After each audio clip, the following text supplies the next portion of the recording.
Sorry for cutting in. No, don't be silly. Not at all. It's the lag, the joys of doing internet interviews.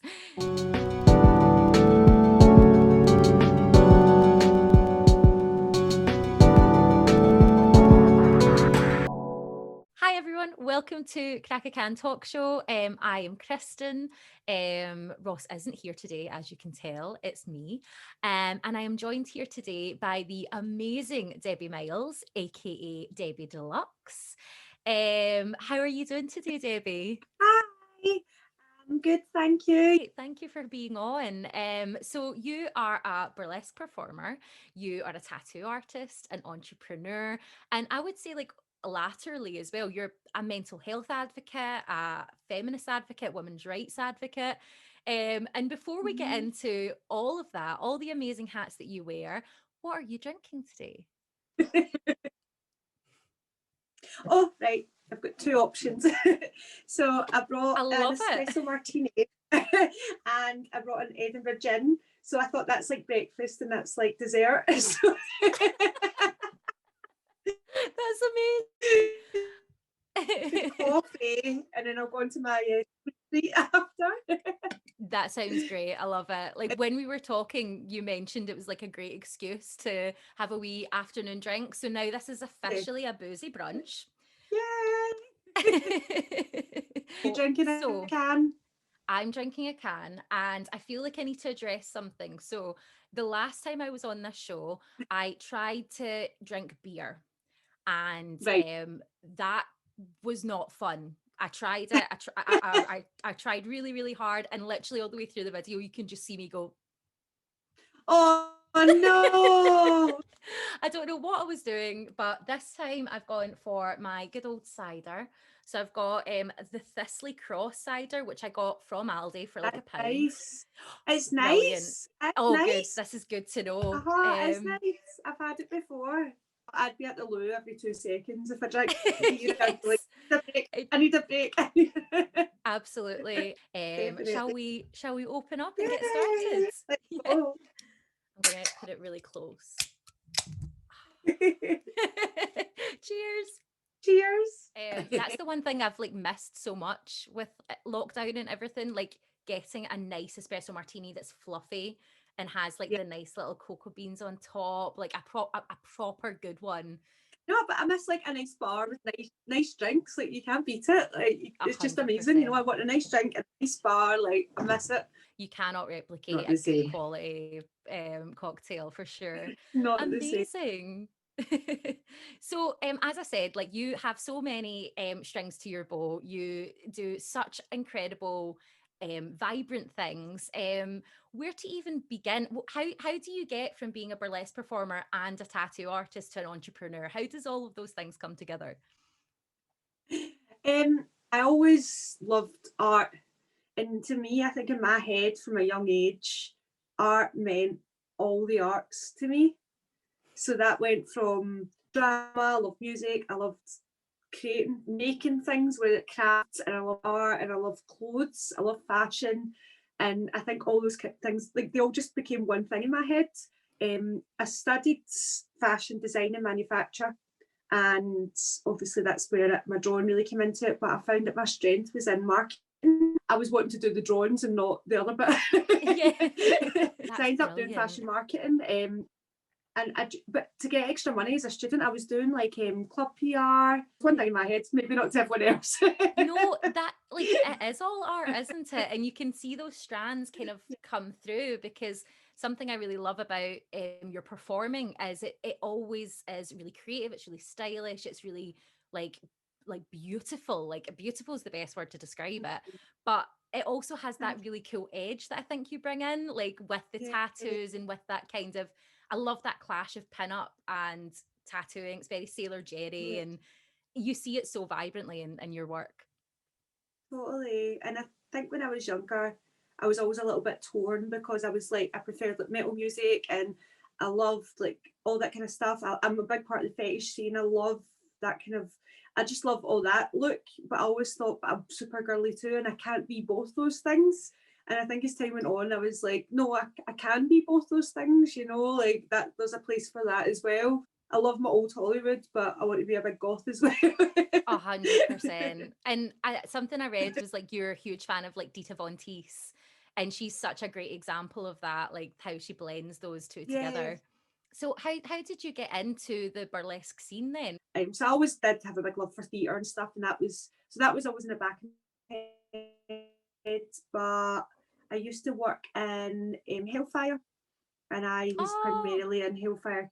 Yeah, so I kind of ran or helped to run Hellfire Couture. I'm corset trained, so I specialise in like corset fittings, and I loved dressing the part for it. And the people from Club Noir used to come in and go, "Oh my god, like look, like this look, and we love it." And they asked me if I just wanted to be like a showgirl as part of the show. You basically come on and like stand. I mean, I didn't have nearly this amount of tattoos then, but they still never really had a tattooed performer, so they were not really sure if they would even have me. But yeah, they gave me a chance. I loved it, and I just built it up from there. So I started helping out with acts, and then by a couple of months later, I had my own debut, and yeah, that was it. that's amazing. It's a cute I'm story. like, such a nice serendipitous story, and I'm cringing now because if you worked in Hellfire, you guaranteed saw me during my scene phase coming in, like wishing I was as cool as the people that worked in Hellfire. No. Oh. Baby goth going to So Catty cute. Unders on a Saturday, and before that walking I right love it. down Queen Street. I love the kids, so I love them to bits. Honestly, I think just from being one of those kids to like quickly being where they came in, I was just like, oh, like I want to mother them all. Something you said that I thought was so beautiful is the way that burlesque is so empowering for women, and how it can really embody this sort of new sexuality and embracing of sexuality. Can you tell me a little bit more about your sort of experience with that? Well, weirdly, I remember when I started, and I was really young. I was one of the youngest in the troupe at that point, and I was so body conscious. I was like, oh my god, which I think is part of being young too. And I remember going, oh my god, I can't have this, I can't have that. And we used to have to do a dress rehearsal on the stage before, which was terrifying. I think if you think it's scary to perform, try a dress rehearsal with 10 performers. Like, Yeah. it was. I remember looking at them all and thinking, oh my god, she's so beautiful, and she's so beautiful, and I was like, we're all different, and that was amazing. And to have that many like women's beautiful bodies so close to you and around you, and I think you quickly start to see that the beauty in everyone, and that was the most empowering part. Mhm. That it wasn't about being perfect, because I I, I broke the spell that I was under from the media, because I'd studied fashion. So I would even say I was a little bit more polluted that way. I did have a bit of like eating and body issues when I was younger. It helped me so much. Don't get me wrong, the voice is still there. I'm not going to pretend that I'm all like, I don't care, but I've learnt to shout fuck you back at it now, as opposed to letting it rule me, you know. Well, that's incredible. And something you said there just so resonated with me, like that pollution that you get in your head. Because it doesn't, you're not born with it. Uh-huh. You're not born judging your body. You're not born judging other Mm-hmm. people's body. And I love that fuck you, like that Mm-hmm. you just give back. Something that I've said quite a lot Yeah. to myself is like, you're not Mm-hmm. that important. Well, do Like you know what? some I I was actually going to say that, and I thought, I've said this before, and I'm like, is that too harsh to say? But I have said that. I'm like, get out your own head. People are far too busy to give a fuck if you've got a bit of muffin top, right? Like, get over it. No one gives a fuck. Like, no one cares. And I think, it's so and I true. said that to someone, that itself was enlightening. Me going, no one cares about me, and that's exciting. Oh, I've put on half a store of fuck off. People are dying. Like, get over it.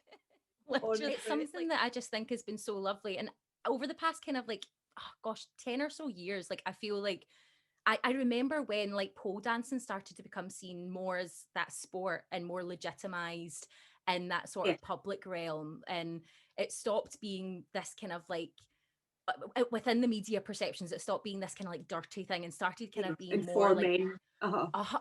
like it started becoming respected and seen as like something that women could do for themselves to Yes. strengthen themselves, empower themselves.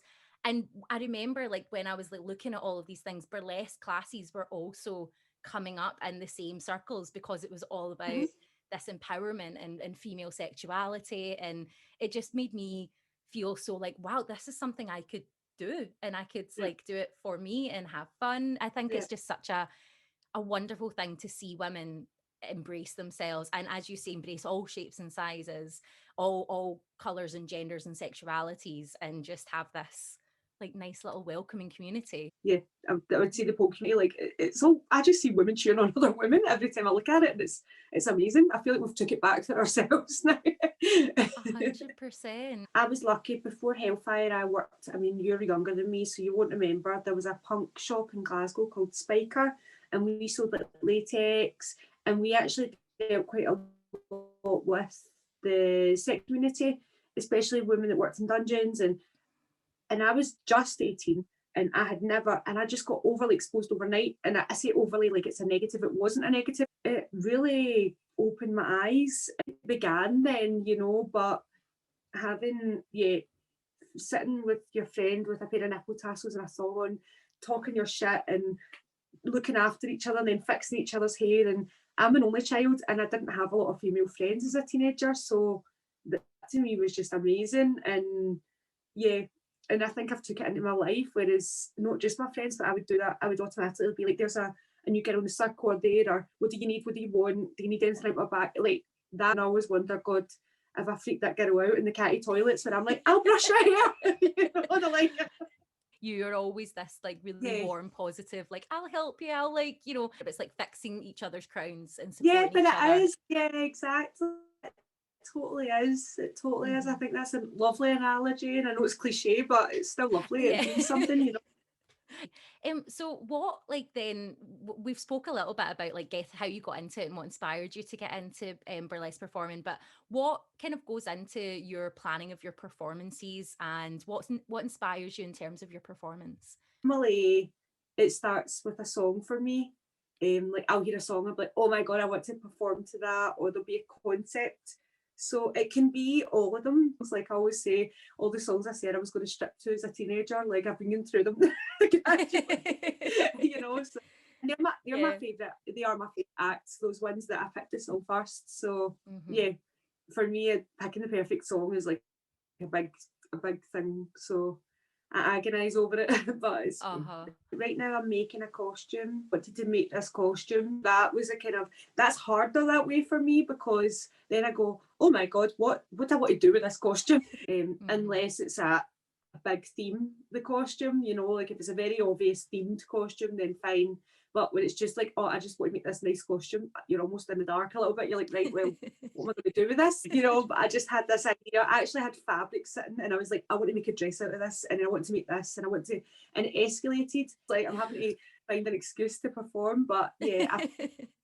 What have been like some of your kind of most favourite performances that you've done? One of my most long-standing acts is it's a song called "Addicted to You" by Alec Empire, and it's a kind of goth industrial song. I love it because it hints on the fetish scene without being a mainstream audience, and it kind of mixes going from being a dominatrix to also kind of a submissive.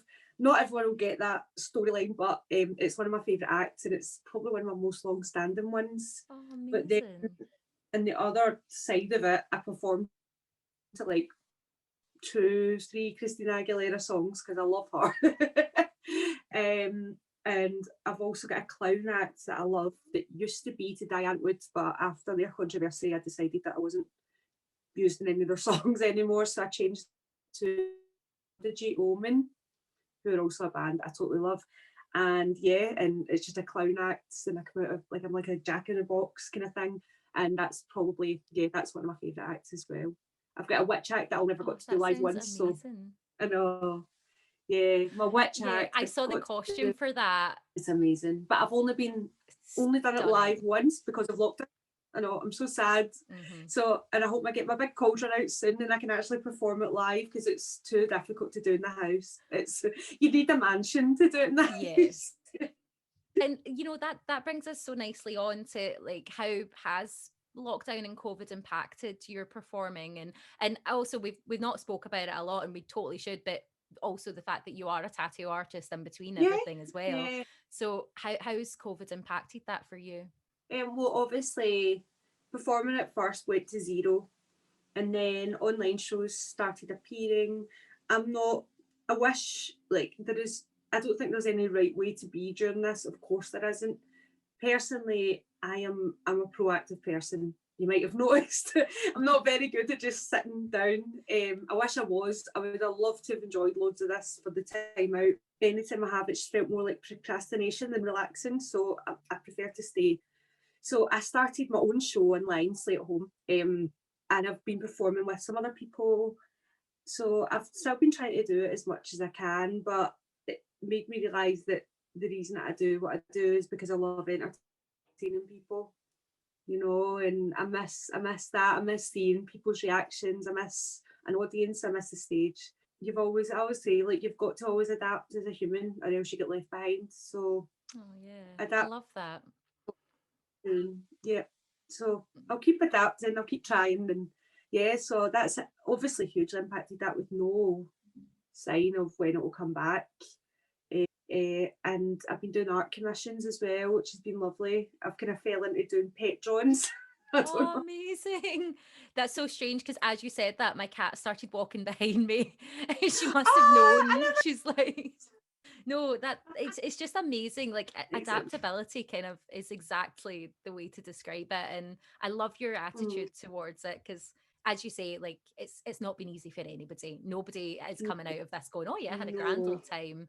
But Oh at the God, same no. time, keeping yourself busy and trying your best, I think it's all you can do, isn't it? Especially Definitely. right now.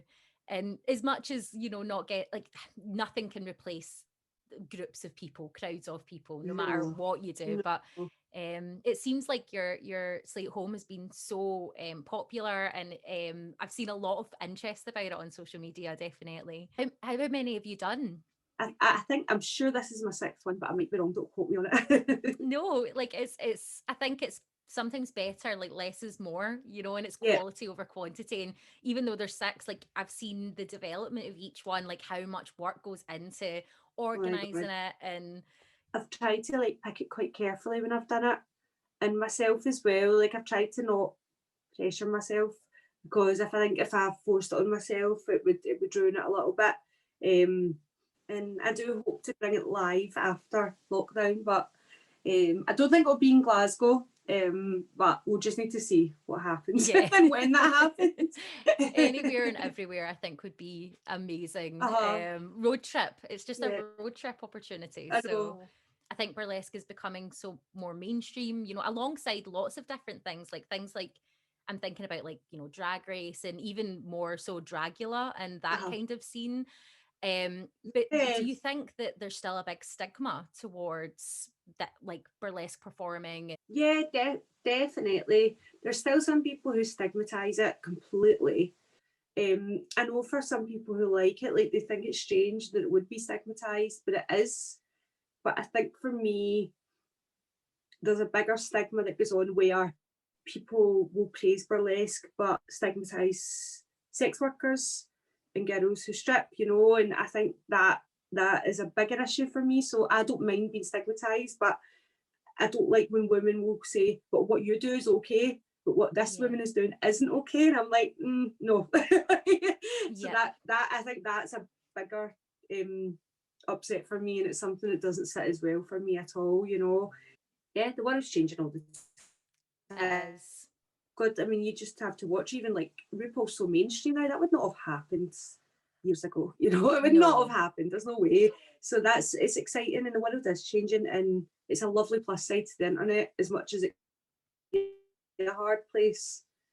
People are seeing their attitudes are changing, you know, and it's exciting. It absolutely is. And I think it's something that I recognize. Feminism has changed over such a short space of time. And I think Yeah. it's always evolving. And that's why I think it's so important when you say that you're a sex positive feminist, because there Mm-hmm. is parts of feminism, you know, Oh, and we can talk about the patriarchy, yeah. we can talk about male gaze for Yeah. till the cows come Never. home. But there is issues in terms of feminism where it still cannot 100%. be always sex inclusive. Oh, And you see these divisions, and it's that kind of way where it's like the solution isn't to be like you're an acceptable woman but you're not. It's exactly. to listen and to embrace and, you know, recognize those differences Mm-hmm. and celebrate them. I know there's a lot of like sex worker unions which are setting up and they're really Yeah. advocating, and it's not like the voices aren't there, it's that it's not being listened to. And No, they're when not we listened to. Yep. And when we talk about, like, you know, sex positivity, it has to be inclusive of sex work, and it has to be inclusive of Mm-hmm. whatever a woman And and whatever I it uh-huh. chooses. And that isn't just, I think people misconstrue it as me going, oh, so you've got to like be a sexual woman. No, you can be asexual, and I want people to respect that as well. And that's what sex positive is about. It's about women having the autonomy to say, this is what I like, and this doesn't make me less a woman. So me choosing to never have sex again doesn't make me less a woman. And me wanting to have sex all the time with multiple partners safely and like respectfully, as in you're not hurting people, Yeah. that's also my choice, and it doesn't make me less a feminist. And there was a time when I didn't feel included in feminism because of my views, and I realised that no, like that there is a place for me. I once said to a woman, "Your views oppress me sometimes just as much as a misogynist, because you still view sex as for men. So your view is still dated. Your view is still saying that everything that women do is for men. We have to take ownership of that. That's our sexuality and it's mine. It belongs to me. And to tell me that that's for men is actually hugely insulting. And I think Yeah. that's where my big problem lies. You know. Uh-huh. And it's something within, say, quote unquote safe spaces that these Yeah. conversations need to be had, like at its simplest of terms. Like it's Uh just, huh. I think it's a really wonderful thing, like, to have that be a conversation and have that be something we really need to fight for. Like if your feminism isn't inclusive, I Yeah. think we're at that point where we can be like, okay, it's not It's feminism. not If time. It's not feminism. If you're not looking after all the women, the trans women, the sex workers, you're not. You're giving a fuck about a tiny sector of society. Which, no offense, you find more often than not that same sector cares very much about white feminism as well, and it's very problematic because it is much bigger than that. You know, we need to care about all the women. You know, Yeah, no matter no, what. you are preaching to the choir, but it's also just like, God, it's so lovely when I we know. get to have conversations like this, especially in terms of trans rights right now. Like Yeah. in the UK, particularly when it comes to trans inclusive feminism, we really have such a duty, particularly when you're right, if you're a Oh, white cis woman, definitely. that Oh we God, need to I know. start really highlighting that these TERFs and these people who are so gender critical are not representative of us and aren't part of any future end to patriarchy, because that's not what's going to happen. If you say to a woman she can't be who she wants to be, you are the oppressor, like you mentioned. So That it's the oppressor. And I don't care where you come from. You're still dictating who I can be as a woman, and that is oppression, pure yeah. and simple. You know. And so yeah, I will always fight for my trans sisters like 100%, and then some. You know. Creating these safe sex inclusive spaces is just so important. I love that. I love that Yeah. people coming to your shows will feel that safety and that security, and will like have that knowledge that this beautiful art is coming through a place of love and respect and compassion. And oh, I love it so much. Thank you. I know, because I think right now we're all flooded with the internet. We can't move for it, and it's easy to get disheartened. I've done it myself and go, oh my God, people don't care, and you know. So yeah, it's reassuring. It is, and especially over the past couple of weeks, obviously, Oh, like the social media has been an absolute minefield, and it's to this day, being a woman on social media continues to be like a risky business, particularly if you talk about definitely. feminism, particularly if you talk about your experiences, because you know, misogynist gonna misogyny. It is, I think it's something that you mentioned recently is like you know, having to take a step away and recognizing when it's becoming toxic is something that I went, like, light bulb moment, and Yeah. I went, I need to actually pay attention to this. Like, it can be Mm. really, really tense. Yeah. And I think you get a bit of guilt with that. I think if you burn out, you're no use to anyone. How can you Yeah. fight with no fight, you know? So I always think you have to, like, maybe take a little step back sometimes and reevaluate and breathe and remember what you're doing and make sure that you're doing the right thing as well, you know, because screaming into the void, you're not actually achieving anything other than draining yourself, you know. And I think that's a lesson to learn, is know, pick and choose your battles and know when it's worthwhile. So I tend to just Yeah. say what I want to say now and ignore the shit, you know, and go, that's fine if you think that, but here's the facts, and I'm not going to engage in a vile argument with you. I think you're never going to change someone's mind on social media, No. and even if you do, they're never going to give you the credit for it. And that's Oh, something I've learned to accept. Like, no one's ever going to go, course. I have been educated. I feel like that's all we're doing today, is just swapping really, like, nice, comforting messages. But it's a Like, really nice way to. We're being so profound. I know. This is what happens at Boozy Brunch. Like, that's what happens. We meet every Tuesday now. It's going to be great fun. We're going to talk feminism, sex, and thank you so much, Debbie, for speaking with us today. Like, I No, cannot tell you how wonderful the work that you're doing is. And, you know, thank you. No, thank you for asking me. where can people find you, and when is your next Slay at Home? I'm on all social. Well, you can see my name, can't you, Debbie? I always say Debbie, but spelled Debay. So social media, Debbie De Lux. But I run Slay at Home Cabaret. I also have an art page and a tattoo page, which is Deluxe Artwork or Debbie Deluxe Tattoos. The next Slay at Home is 3rd of April, which is Saturday night. We start at 8 and we've got a lovely, great big cast. I'm really excited about it. It's a nerd-less show, so if you're a fan of, like, especially like comic books, then I'm buzzing for this show. I'm really looking forward to it. I mean, there's so many cabaret shows in Glasgow that I tell everyone to come, and they're always nice and early, so you can either go out after it or else go home on the last train. But there's so much in Glasgow, and yeah, support your arts. No, thank you so much. I'm going to get all dressed up on Saturday, the 3rd of April, and I'm going to watch the cabaret. I'm going to get some espresso martini cans, and I'm going to cheer you on. But thank you so, so much, and take care of yourself, okay? You too, girl.